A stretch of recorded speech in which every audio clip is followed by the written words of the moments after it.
To be a truly successful premium car brand these days, no matter how sporty your heritage may be, you need one of these, an SUV. And this particular one is the all-new Maserati Levante, the Italian brand's long-awaited rivals to similar sporty off-roaders from the likes of Porsche, BMW and Mercedes-Benz. But it is a bit late to the party. So, will it make a grand entrance? Well, we've come here to Italy to find out. The reason the Levante has been delayed is simple. Maserati wanted to ensure it remained true to the brand. So instead of the original plan of basing it off the underpinnings of the Jeep Grand Cherokee, which would have saved time and money for the Fiat Chrysler Group, the Levante is built on the same platform as the Ghibli and Quattroporte sports sedans. As you'd expect, given it's based on those underpinnings, there is a clear dynamic focus with the Levante, even if it is an SUV.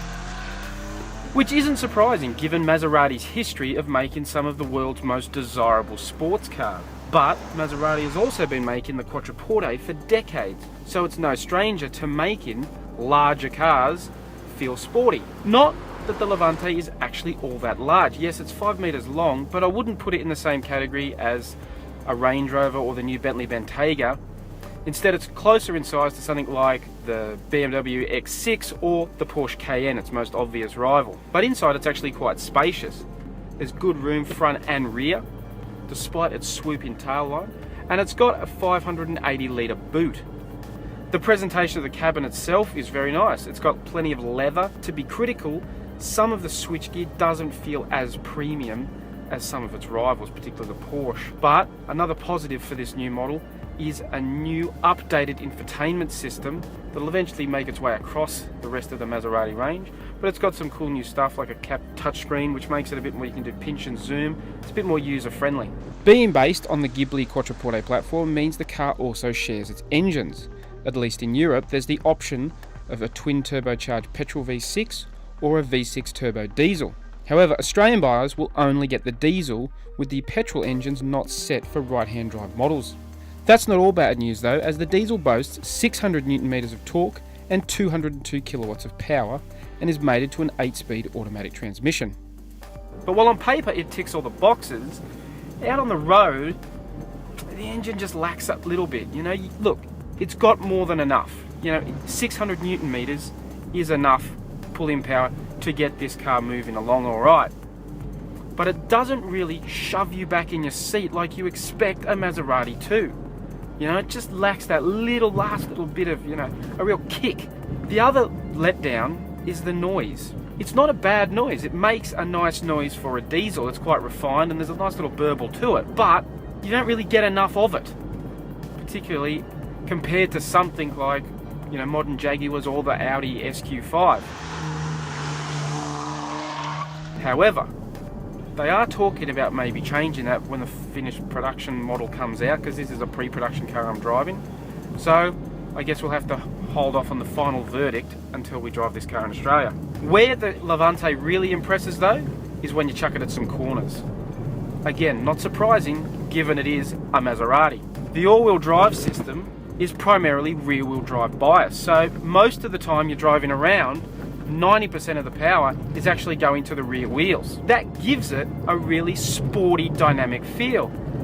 The fact that it's got really excellent, positive and responsive steering adds to that feeling, and you can really chuck it about in some corners and have some real fun. Our drive today took in some really testing road, and the Levante came through with flying colours.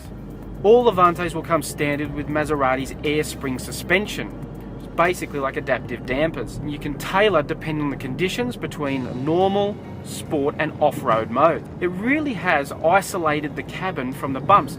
You can see them, but you don't feel them through the seat. It's actually really impressive because some of these roads we have tackled have been very average back roads in the Italian countryside. So it should have no trouble dealing with Aussie potholes. But despite its focus on dynamic on-road handling, Maserati has still given the Levante off-road capability.